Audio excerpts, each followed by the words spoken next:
Good afternoon, everyone, again. It's a pleasure to be on the stage once again since morning. We are now transitioning our afternoon session. I know after lunch it's really not easy to get together again, but I hope the food was good. And now we'll start our energy panel, which Caspian is more famous with the energy, including hydrocarbons. Now we start talking about renewables as well. And at this panel, I hope we can catch the vibe that we had in the middle corridor panel. And thank you, Marsha, for an excellent panel with all the colleagues we had in the previous session. We have an excellent lineup this afternoon on the energy session. And each one of our experts represent different angles of the energy sector.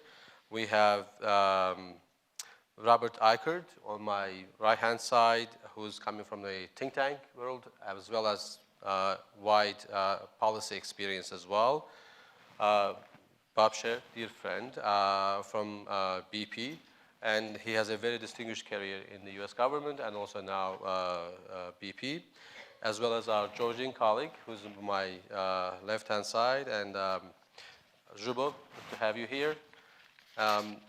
Let me start saying that Caspian region has a huge potential in energy and has been proven so far in the last 30 years since the independence of the countries, and energy flows started from the region to the global markets, and it has now become increasing player in European energy security.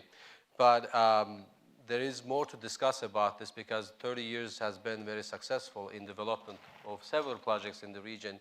But now time is to start talking about other areas of energy in the region, as well as to see what's the perspective, and also to analyze this in the picture of energy transition that is we are trying to achieve globally, and the climate goals that were set forth by many countries.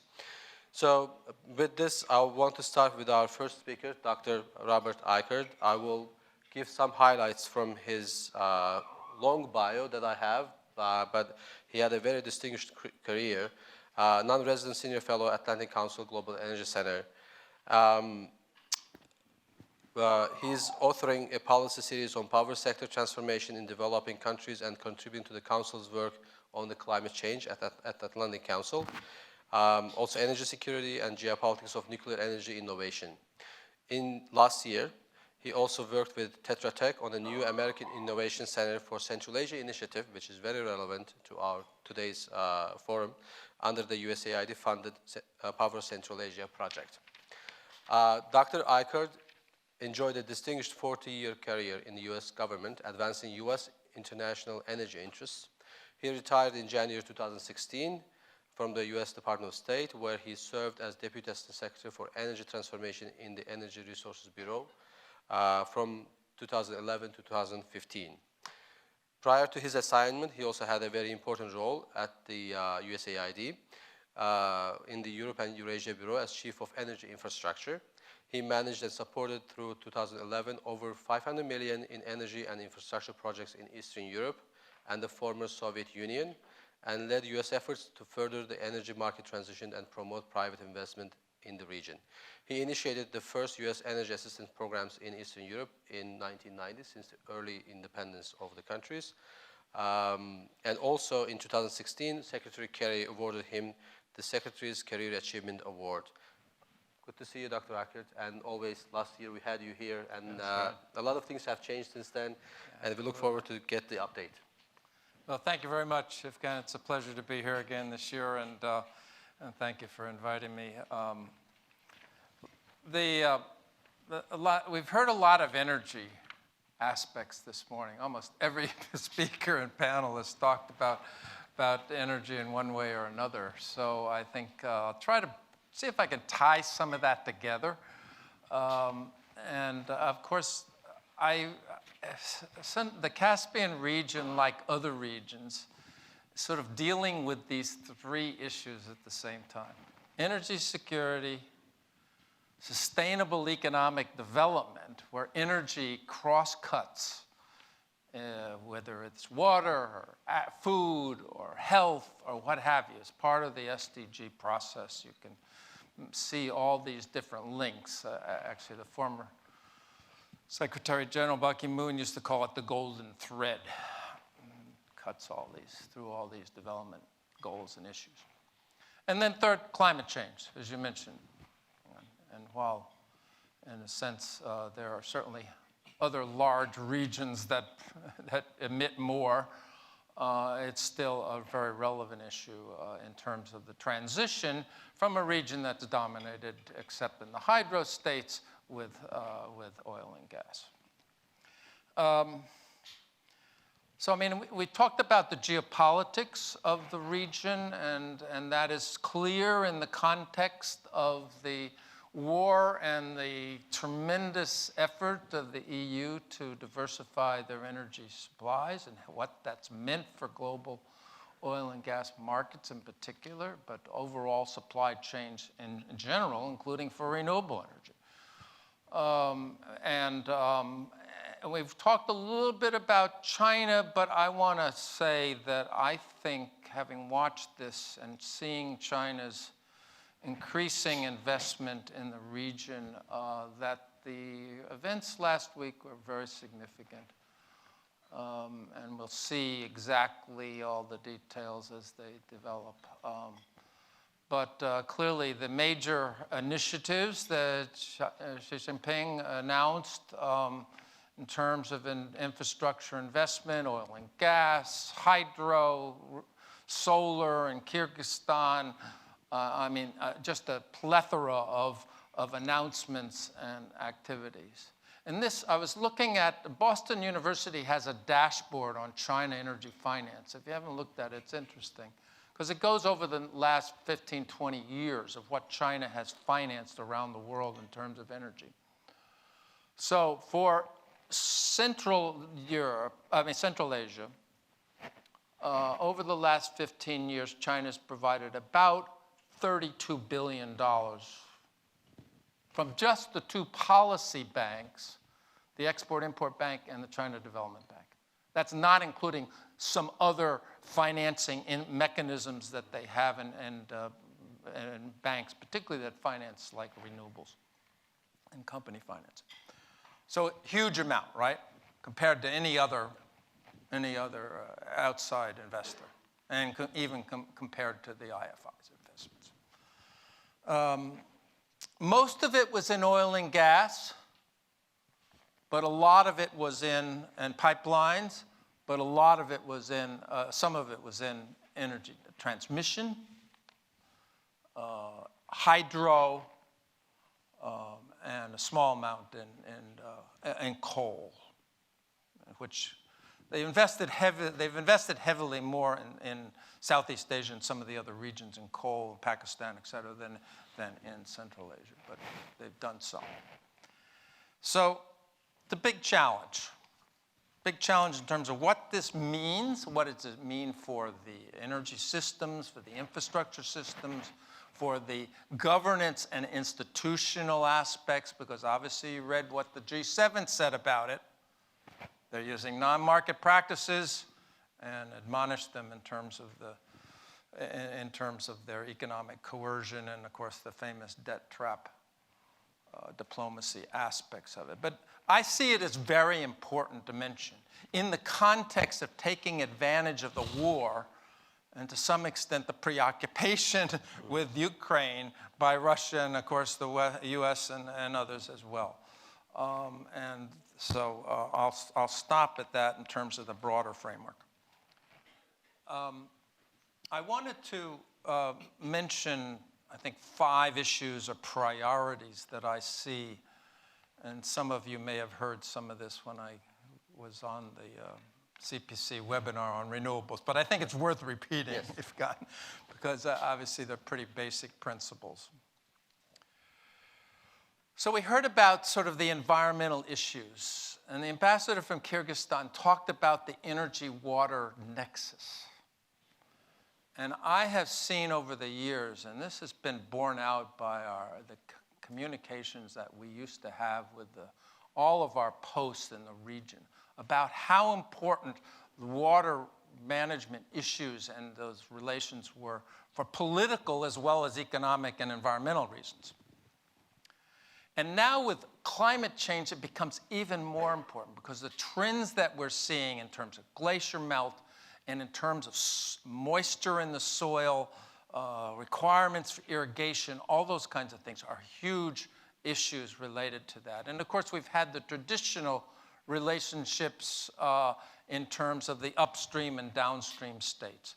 And this, to some extent, is true in the South Caucasus as well as in Central Asia, where you have Georgia, of course, it's very dependent on hydro. Armenia has some hydro, et cetera. But it's especially true in Central Asia, where we've had drought conditions, et cetera, in Kazakhstan, South Kazakhstan and others in 21. And you had Sridhara River, which was one of the two major rivers in the region, was down a third of their volume. So, you've got this issue. In the future, it's likely to get worse, in my view. Second, been discussion about the resource potential of the region, large solar and wind resources.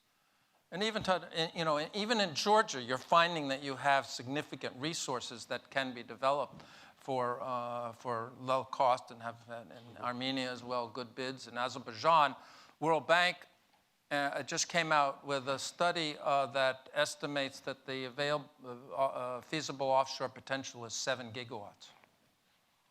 And so if you've ever been to Baku, you know how windy it is there.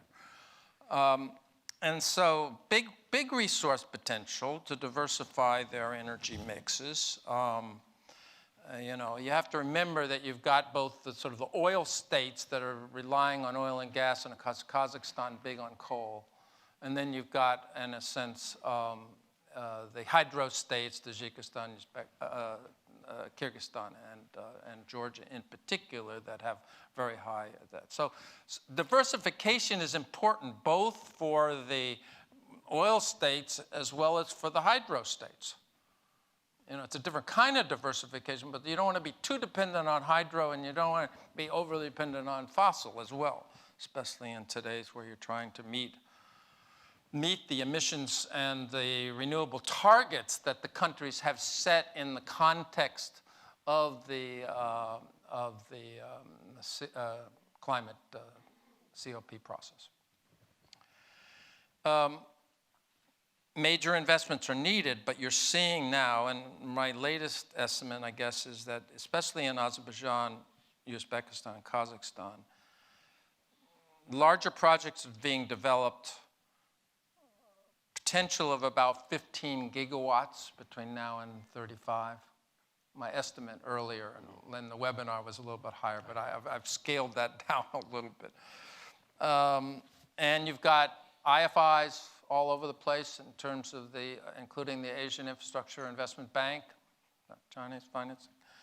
And Uzbekistan recently announced a project. EBRD, big lender.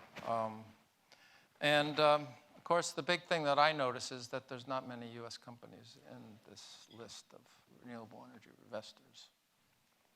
So hopefully that'll change. I mean, we have companies in wind and other areas, solar areas, that are potentially players in this region as well. But attracting the investment that's needed, even though it looks like it's flowing, and a lot of the auctions that have been done have been fairly successful with regards to the getting reasonable prices for the solar and wind systems. Like with Masdar was mentioned, and Middle East investors in particular, big Saudis, as well as the Europeans and Chinese. There needs to be still further improvements in the legal and regulatory framework.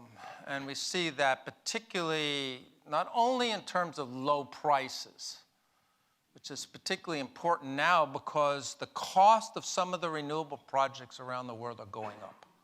You see that dramatically, both supply chain issues, but just in terms of the financing costs also going up. And so that's going to be important. Fourth,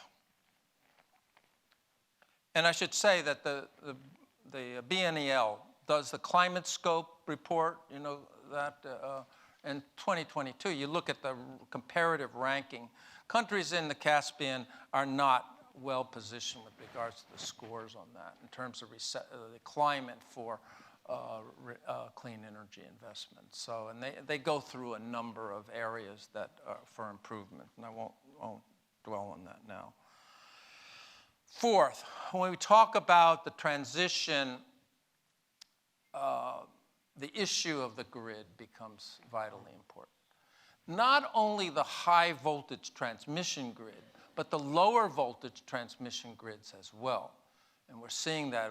Euroelectric came out for a report in the EU in terms of their transition that says 70% of new renewable connections is in the low voltage transmission system.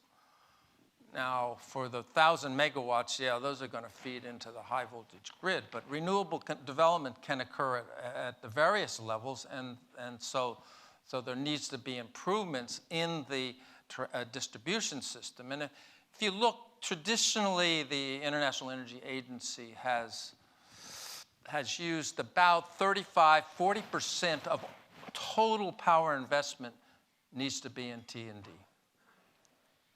It's not all generation. So we get fixed on generation, but the inefficiencies and the need for modernization of the transmission and distribution system is really important. And that feeds into the last point, which is regional cooperation. And in aid, we tried to work, and actually starting with parallel transmission agreements with the 5 countries in the early 90s, to try to sort of strengthen that relationship in both regulatory as well as the physical upgrading of the system.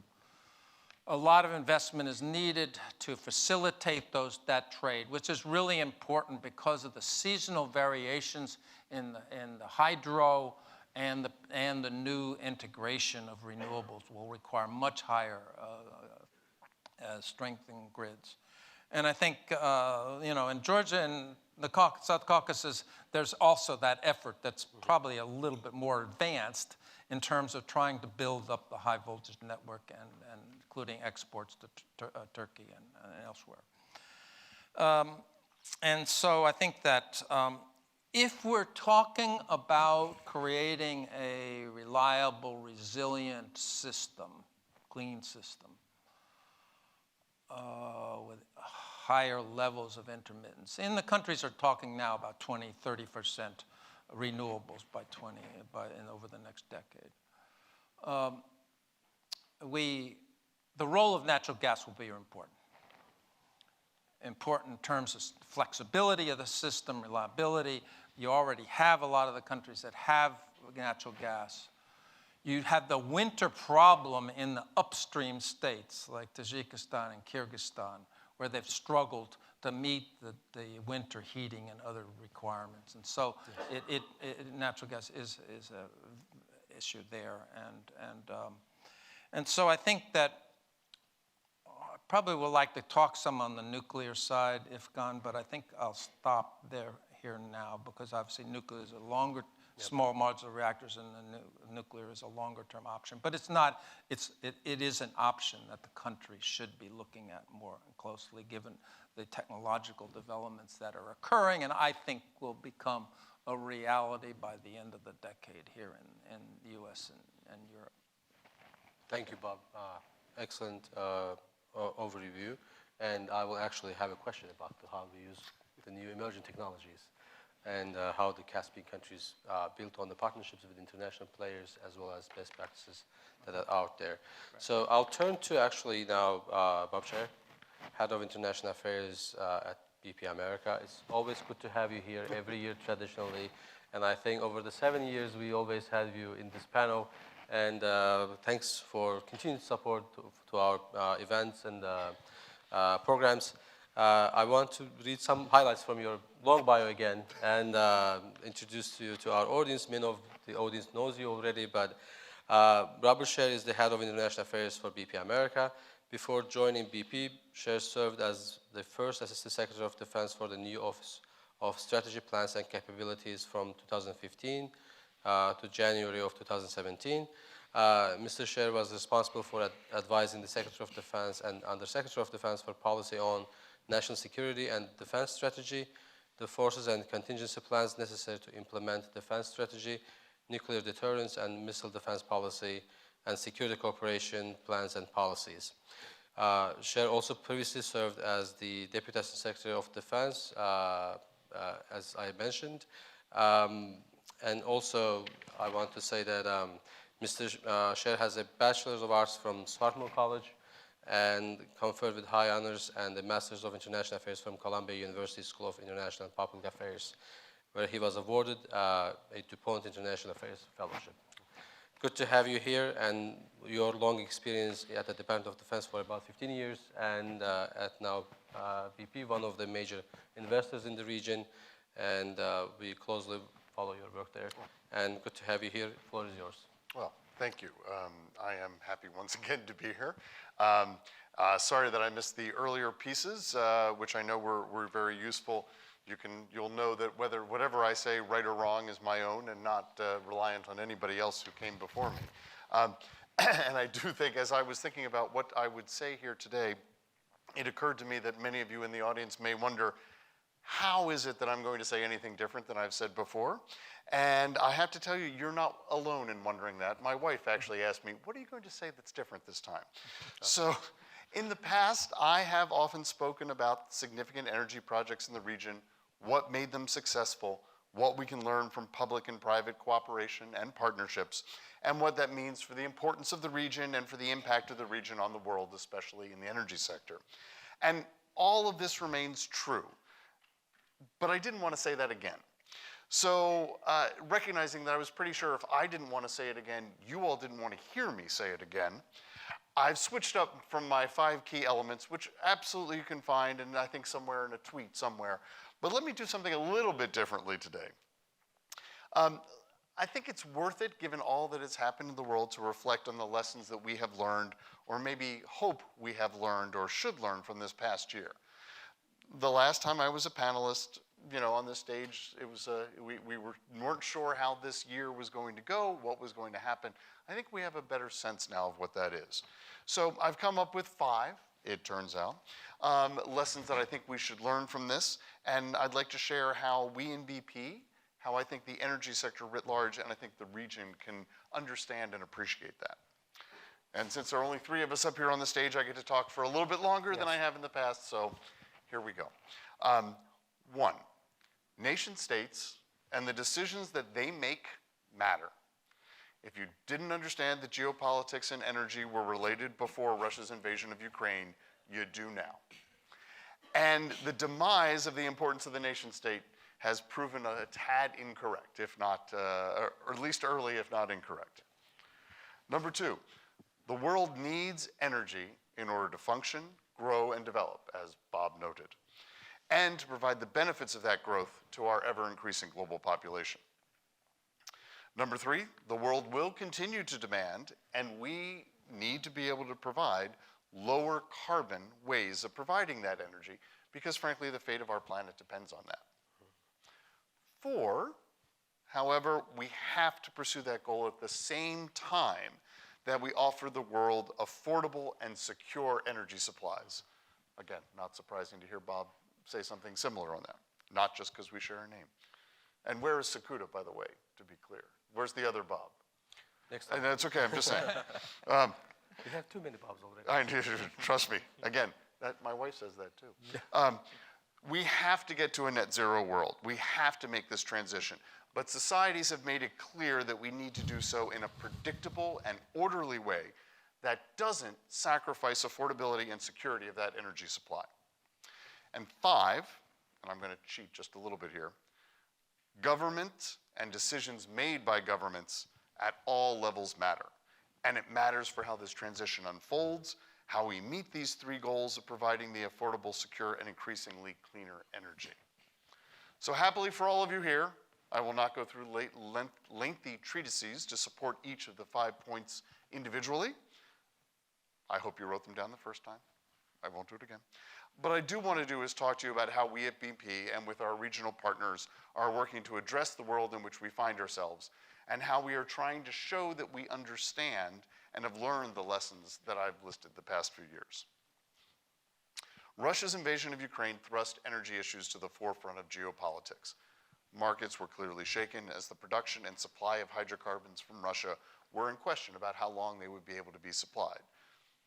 What was fascinating to witness is how much nations and societies quickly pivoted to finding in-kind replacements for the fossil fuels that they thought they might lose and then consciously chose to remove from their supplies. This wasn't entirely surprising, but it was a very good reminder for societies that seemed for a while to be only focused on getting to net zero, that these societies did in fact understand that hydrocarbons are still needed for the likely and the near term and likely midterm, and that the transition is not an on-off switch, but more like a dial that has to be turned deliberately. So as I noted, we all understand that we have to get to a net zero world, but we need to do so in this orderly fashion, and one that allows for the affordability and the security of energy as well. I'd say the Caspian region is a perfect example of this trend. The region has always been rich in access to hydrocarbons, the birthplace of oil production, I'm told repeatedly whenever I talk to my friends in Baku, much to the chagrin of my friends in Pennsylvania. So it's an inside energy joke, right? Okay.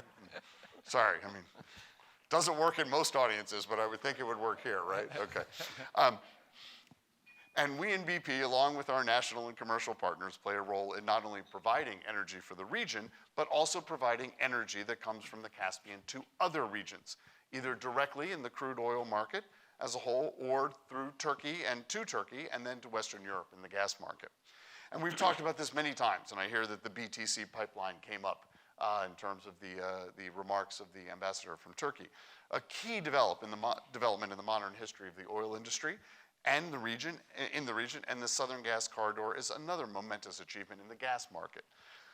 Because natural gas supplies have been such a key geopolitical discussion point for the world in the past year, and because I work at BP, let me spend just a little bit of time on what we've seen from Shah Deniz and the Southern Gas Corridor. After just over 2 years from the launch of the Southern Gas Corridor, the Shah Deniz field has proven to be a significant source of gas for Europe and Turkey, and the corridor and the gas pipeline has successfully linked the South European markets with the main European gas market, increasing the security of supply in the region.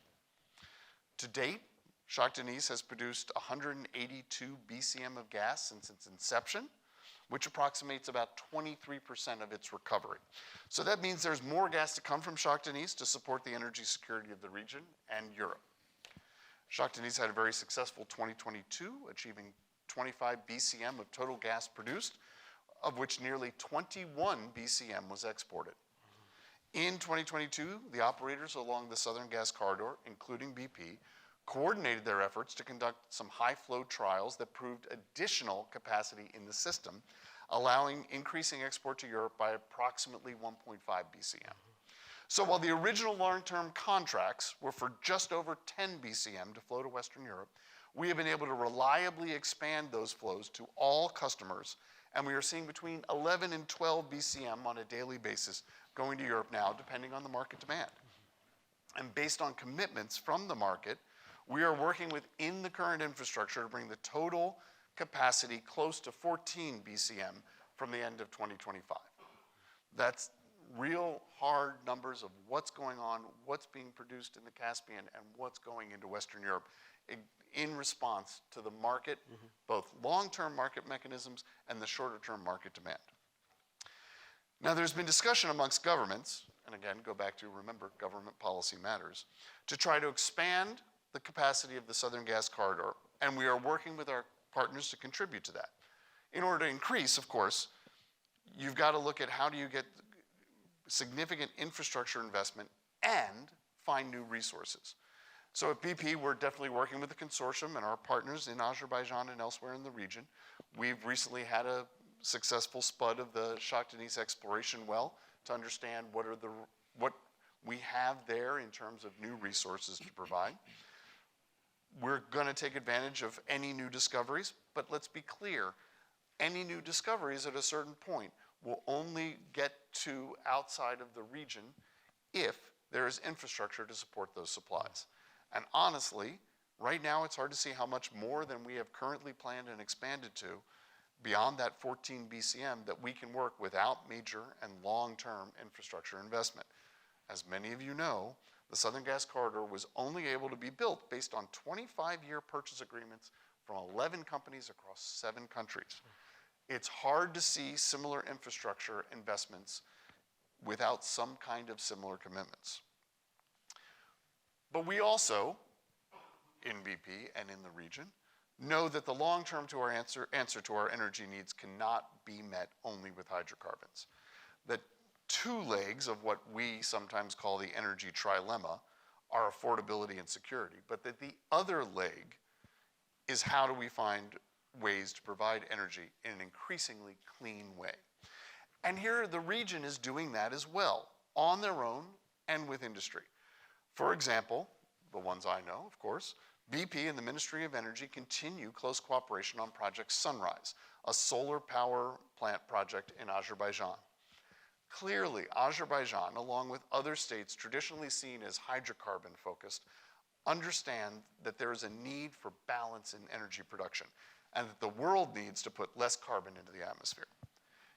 In another example, we are working to ensure that the carbon produced within the overall hydrocarbon production process for energy nerds like I am, Scope 1 and Scope 2 emissions, is reduced. So specifically, we're working at the Sankoshel terminal electrification and decarbonization products, which we're looking at how can we take solar energy from Project Sunrise in Jibril and use some of that to electrify and decarbonize the production of hydrocarbons at the terminal. So, as I sit here today, it seems very clear to me that the Caspian region has already learned, and in many cases, frankly, already knew, many of the lessons that I think the world should take from the past year. Let's be clear, few in this complex political region fail to understand the importance of geopolitics, the importance of nations and relations amongst them.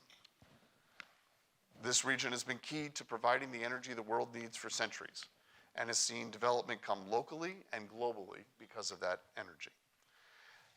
Further, this region, even as dependent on hydrocarbons as it has been, is directly involved in the decarbonization of its fossil fuel production and on adding clean energy supplies to the grid. The Caspian has been at the forefront of Europe's desire for secure, stable, and affordable energy for years through the commitment of multiple governments and companies to providing supplies from the Caspian west through multiple pipelines. And none of this would have been possible without clear and sustained government policies, support, and cooperation, and with close cooperation between governments and the private sector. And I'd be remiss if I didn't take this time to point out the great cooperation that we have with all of our partners in the region, many of the governments represented here and who were here before, most obviously the government of Azerbaijan, and with our commercial partners in the region, again, SOCAR, who is often on this stage alongside of me, I'd be remiss without calling them out as well. What I guess in the end I hope is that other regions of the world learn and remember these same lessons that I wrote out at the beginning, as well as the Caspian region has. Thank you. Thank you, Bob, for a terrific speech. And I think, as always, and it's good to hear particular numbers on how you are developing your projects in the region and the vision that you have in terms of the energy transition as well in the region, and Southern Gas Corridor's contribution to European energy security as well. So now I'm going to turn to Zhubo Trasashvili, and Head of Department, Energy Policy and Investment Projects at the Ministry of Economy and Sustainable Development in Georgia, a country that I was born. So welcome on the stage. Good afternoon, ladies and gentlemen. I'll try to discuss something new because I'd like to use my time to discuss about the Black Sea connectivity and the Black Submarine Cable project, and also it's my first time here, so I'd like to thank you, CPC, for the possibility and welcome once again. It is a great honor to me that representing here the Ministry of Economy and Sustainable Development of Georgia, Energy Policy and Investment Project Department itself. Georgia, we have some flagship project, but we think that the Black Sea Submarine Cable project represents one of the most important projects we have, not only for Georgia, I mean this for whole South Caucasian countries. The reason is that the idea of the project is to export South Caucasian electricity directly to the European market.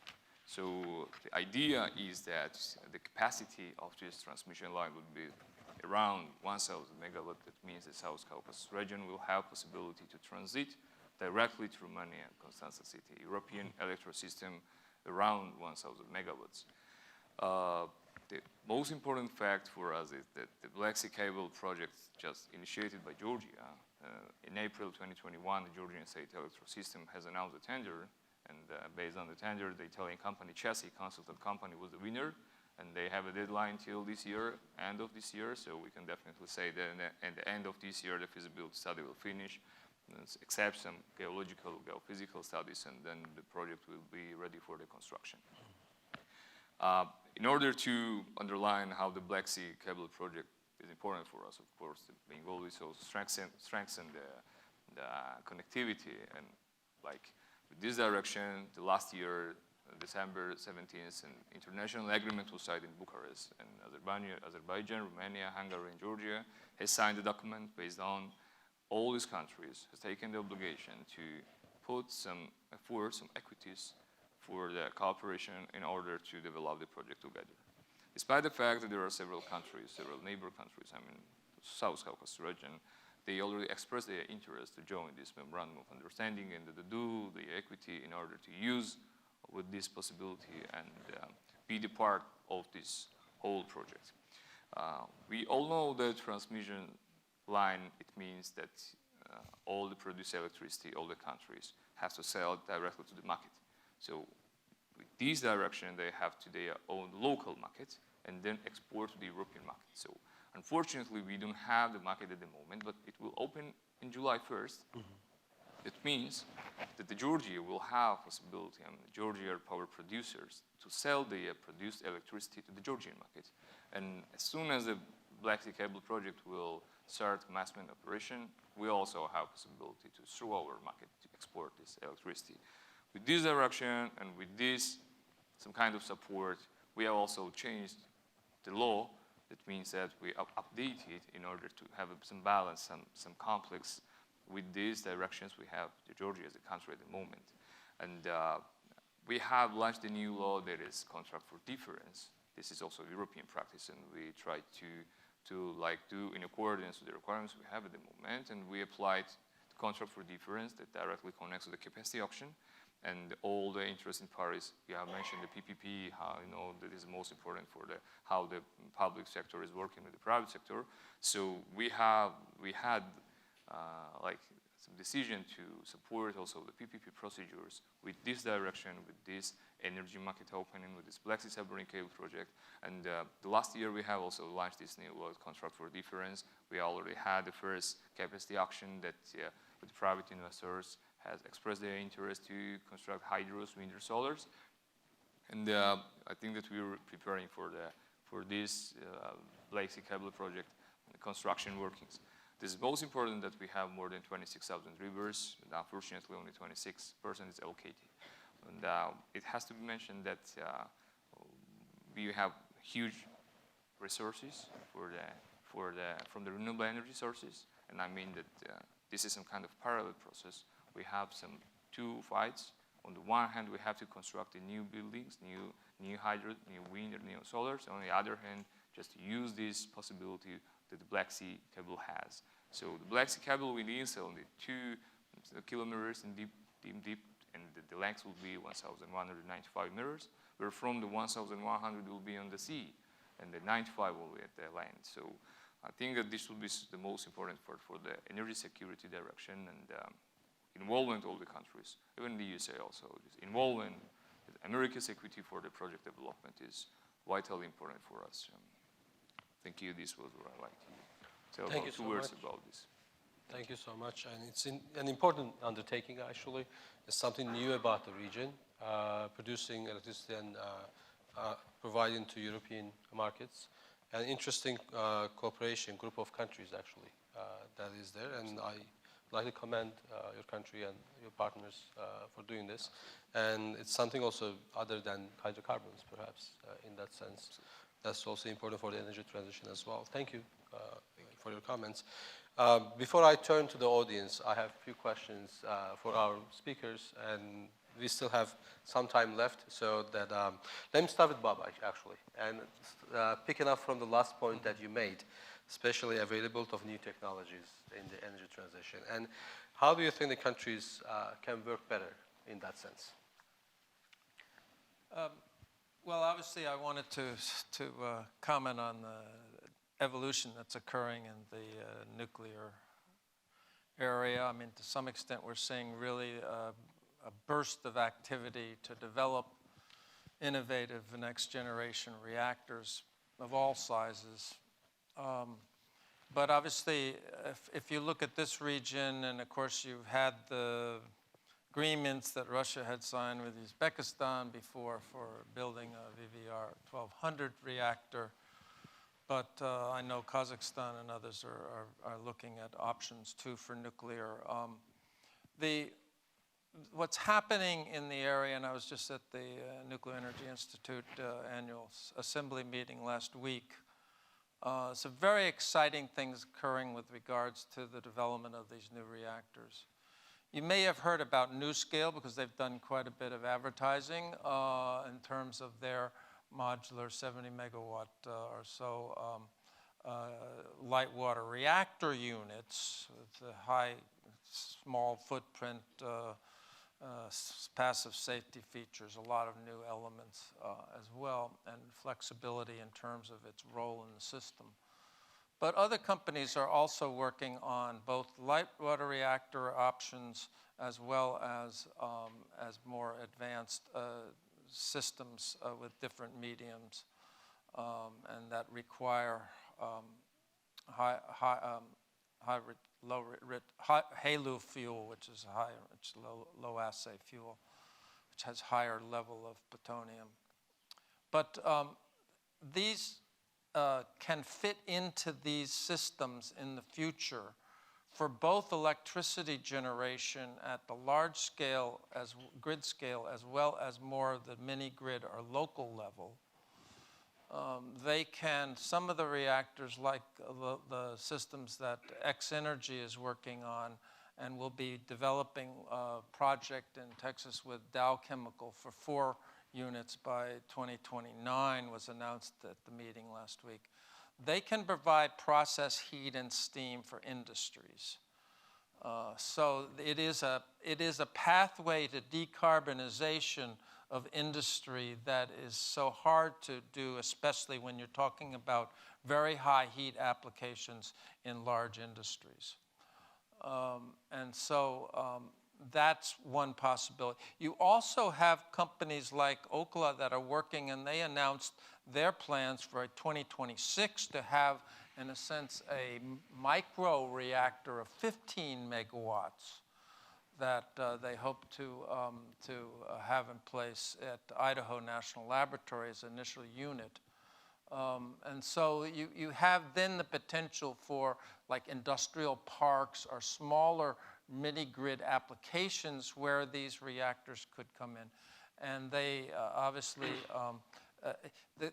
while it's not clear exactly what the capital cost will be because it depends a large part on how many orders they're going to have. But you've seen significant efforts to try to market these by NuScale and others in Poland and Romania and elsewhere. And I'm sure they've been talking with Kazakhstan and others on it as well. So I think that there is now a bipartisan focus in the U.S. on trying to support the export of these reactors, as well as more of the larger Westinghouse AP1000 units, which Poland is looking at developing. Also, it's important that both GE, Hitachi, and Westinghouse just announced that they were planning to scale back the AP1000, which is a 1,000 megawatt unit, down to 300 megawatts. So this could be a game changer with regards to having an existing technology that's basically licensed by the, from a regulatory licensing standpoint, which takes a long time. And they're looking at that being available in the early next decade. So we're not talking about immediate applicability here, but we're talking about demonstration projects that hopefully by the end of the decade will clearly show the viability, technical safety, economic viability, if there are enough units. So that's the key question, because these are going to be manufactured. They're not going to be in specialized units built at each site. They're going to be manufactured and then shipped to the site and assembled, so that hopefully it will reduce the construction time to like 3 years or so, as opposed to decade or more with the large reactors. Less complexity, not $5 billion a shot like you have now, which makes it very difficult to finance, especially in the US or European context, where the governments aren't able to put up that kind of money, as opposed to China and Russia that are trying to finance these units for, and willing to provide the state funding for this. So it's going to be an interesting time, and especially in terms of how the US competes with Russia and China, who are both trying to sell these reactors. And China is also working on the SMRs as well. So I think that there are other technologies. Storage technologies are very important. There's a lot of progress, and US utilities in particular are putting a lot of money in their plans for battery storage. But and Bob and I were talking about hydrogen and what role it might play in storage, as well as taking advantage of existing gas and infrastructure to mix. And of course, Europe and Japan have developed hydrogen strategies to try to move in that direction to reduce their carbon footprint. So a lot of things happening. Thank you so much, Bob. Just one follow-up question, perhaps. Has there been any conversations with the countries in the region or on this topic? I believe that's correct. There's nobody from state here right now, but I'm pretty sure that Kazakhstan in particular, there have been discussions on SMR potential. And some of the companies, too, are introducing this. And just one final point is, since it's a greenfield operation for a lot of these countries, it's really important to start now to understand the technology, how it can fit in the system as they go forward, and to develop the institutional and human resource capacities, so you have the institutional and regulatory frameworks and that we need. From my perspective, having worked in this and having funded nuclear regulatory activities in Eastern Europe and the Soviet Union, we need to put more money into regulatory cooperation with these governments, so that they can see what is necessary to have a safe and effective regulatory framework for nuclear. Thank you, Bob. Good comments, and I hope the countries can take advantage of it and look for alternative options in developing their clean energy in the region. Bob, I want to turn to you now and actually follow up on what Bob Eichhorst said about the possibility of supplying maybe hydrogen from the region using the existing infrastructure. And there's a lot of conversations about it, but I want to hear from the expert on this. And as a second question, perhaps as well, the region is located in a very complex geopolitical situation. And how do you basically navigate in that space, basically? And that will be interesting to hear as well. Sure. Yeah. Sure. So I think in terms of hydrogen, certainly you do want to take a look and see if there is infrastructure that is available that currently exists that could be used or used in the future for hydrogen. I think, again, as Bob and I were talking about it, hydrogen has a tremendous amount of potential. What I think we're still trying to figure out is what are the best ways of transporting hydrogen. What is the best way from the midterm and to the long term to sort of address hydrogen? Do you want it, where do you want it to be most used? Where can it be most effective? Where can it really help with the hard to abate sectors that exist?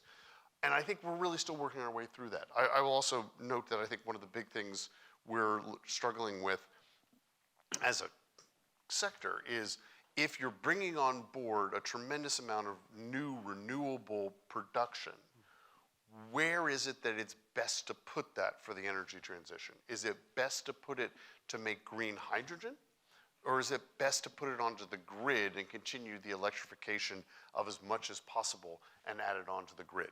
And there's no, this is not a loaded question. I think this is an open question to discuss. I don't think anybody has the perfect answer, but it's something we have to think about as we're looking through how to get to the future of hydrogen.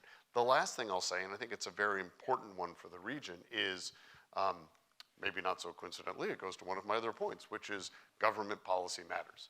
If you don't think government policy matters, then you're not watching what's happening, frankly, here in the United States with the IRA and the Infrastructure Act incentives on clean energy. The rest of the world is looking at this going, and hopefully the point is for it to follow, right? But right now, a company like BP has a certain amount of capital expenditure that we can have, and there's a limit to it. Where are we going to put that capital expenditure for hydrogen? We're going to put it where we think we have the best return. And right now, if you're looking at the policies and the incentive structure that exists in the United States currently looks to be winning that CapEx battle over the rest of the world because of that incentive structure. Again, if you don't believe government policy matters, here's the example. And if you don't believe businesses respond to incentives, both disincentives and incentives, you're also missing it, because they do. So that's a fascinating thing to watch to play out. And I think that's something the countries of the region of the Caspian, I think, need to look at, is where do they want to place their bets in this transition, and how can public policies create both the incentives and the disincentives to get to the future you want to go to. And that's something I think that's very important as we're taking a look at not just hydrogen and the infrastructure that is potentially useful for hydrogen, but also what do you do with that hydrogen elsewhere? How do you move forward? And who's going to get that first bit of that infrastructure investment? Excuse me. How do you work in a complicated geopolitical region like the Caspian? The temptation is to simply be flippant and say very carefully. And that's not wrong. But I'll tell you the way that I think my colleagues in BP in Baku and Georgia and elsewhere would say is, you work with the people that you have, that you trust, you build those relationships, you understand, and frankly, we're just a small mom and pop energy company working with governments all throughout the world. We have to work in conjunction with the governments that are there, and to some extent, understanding the different issues that exist and the complications that exist, but also recognizing that we have a tiny role, and that we're going to respond to the way the governments work, and to have that close cooperation, to have that close partnership with both governments and businesses throughout the region is really the answer for us. Does that solve the problem for the countries in the region? Sadly, no. You have a different challenge that you need to work. Thank you, Bob. And I want to turn to Zubov, actually. The project you mentioned is a result of a close collaboration with other countries in the region. So if you can describe how this came up and how you guys started working on this, and what were the challenges, what was the driving force in this, and what are the lessons learned for other things that can be done in the region? Well, thank you. So this, we are living in the region that you have to take care for the future. And 2016, we have signed the association agreement, and we are doing and following the steps to be the real parts of the European Union.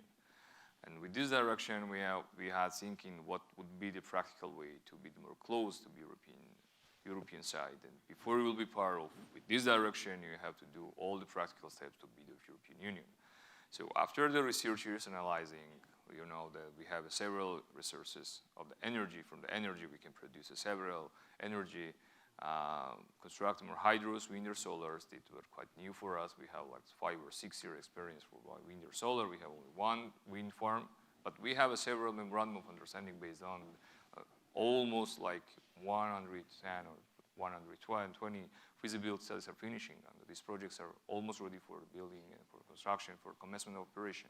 That means that we have to be ready for the everything that has to minimize our import. Unfortunately, we are an importing country. So with this direction, we have realized that the Black Sea submarine cable project would be one of the useful, one of the practical steps for the European direction.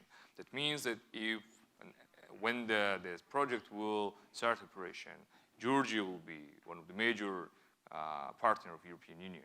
So with this direction, we also, we have, this is some kind of hugest project. This is a historical project. So that means that with this understanding, our neighbors who are in the same region, they also can use with this, they also have to be like more close, and they can sell their produce electricity with maybe higher prices in the European Union. So with this cooperation, we have started with like almost maybe they have expressed the interest to join. And we have started cooperation, but due to the fact that this was the initiative of Georgia, and then with the cooperation in the World Bank, we're finishing this feasibility study, and then as for the next steps and how the European Union, even when we signed the memorandum of understanding, of course we have to be like part of the European Union, and meanwhile, 2 countries, the European Union, from Hungary and Romania, are already part of this memorandum of understanding. So this is some kind of deeply analyzed, and you have to see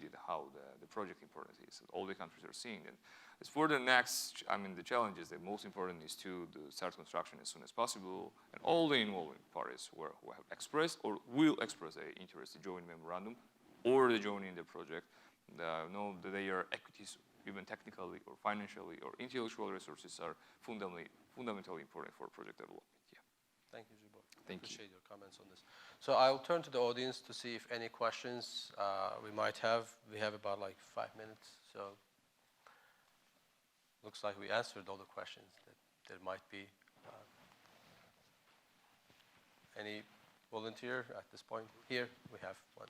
Yeah. Please Hi. introduce yourself and Okay, I'm Zulfia from Azerbaijan, and my question is about BP and the role of BP in Azerbaijan. So currently there is there are some investments on green energy, but also the majority is about still oil energy. So I wanted to ask, how do you see BP in Azerbaijan, the future, let's say, because it's going to be mostly green energy in the world, and also we see that this is the tendency that we have also in our region. So I just wanted to ask, how do you see in your, in Azerbaijan and also in Caucasus, the role of BP in the future?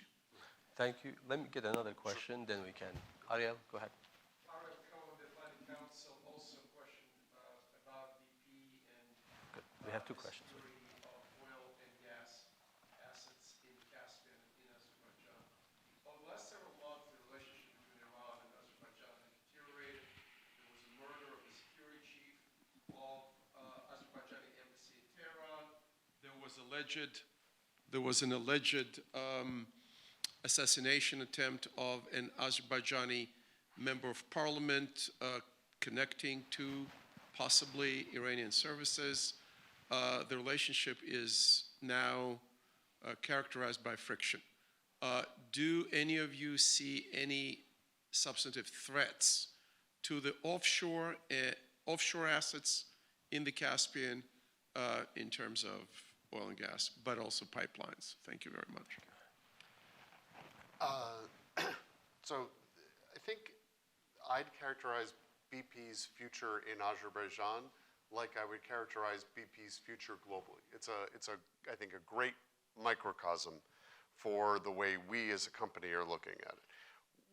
First of all, we recognize that there is still a need for hydrocarbons, and we have a big part of how we make money is through our resilient hydrocarbon. But as you hear our CEO say, and it's always easy and it's safe to repeat what your boss says, we have to do that and, not or, but and transition to other fuels at the same time. So it's not one or the other. Again, it's not that light switch I said. It's more of a rheostat. So while we're looking at how do we best decarbonize but continue to work through our hydrocarbon business, and that's a big one for us in Azerbaijan, we are looking simultaneously at ways that we can get to the cleaner energy that we know the world is going to be operating on as we get into the future. And we have a clear ambition to be a net zero company by 2050 or sooner. And again, in Azerbaijan, we're seeing that. And I don't want to overly repeat things, but we want to work with the government of Azerbaijan wherever we can in terms of clean energy, solar, wind, as noted. If you try to run around Baku along the waterfront, you quickly realize that there's a lot of wind. And it's not just that I'm a slow runner. It is, but that's a different issue. But also so there's a lot of potential there for clean energy. There's a lot of potential for hydrogen as we're looking at those pieces.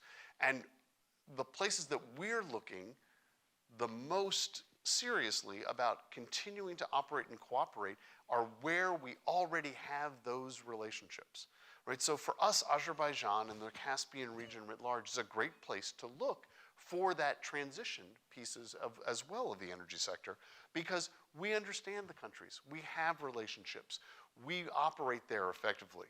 Why wouldn't we want to continue to try to transition from BP in Azerbaijan just the way we're transitioning everywhere within BP? So I think that's, and by the way, also decarbonizing the production that we have, right? Making sure that while we are providing the world with the hydrocarbons that still are needed and desired, that we are doing so with putting less carbon into the atmosphere than we had previously and as little as possible. So that's sort of that transition piece. That's how I would say. But you have a follow-up.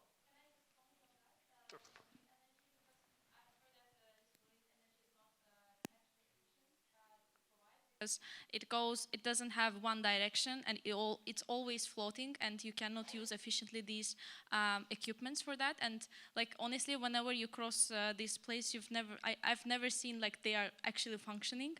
So I don't know whether like whether it's efficient or like it's a myth that we get used to. Yes, Baku has a wind, but whether we can use it or not. So I just don't think that it's like I've. Well, I think I can convincingly tell you that I too have been to wind farms where I've seen two turbines right next to each other, and one is spinning and the other one isn't. And I have to say, that's where I go back to. If you heard my resume up till this point, you'll know that I am not an engineer and that I can't answer that question.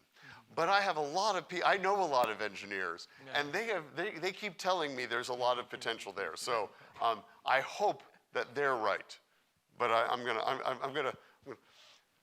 I'm a policy guy, which does kind of lead me to the geopolitics question, if you will, in the region and the security piece, since security and geopolitics sort of is my traditional wheelhouse. Look, I think certainly it is a tense time.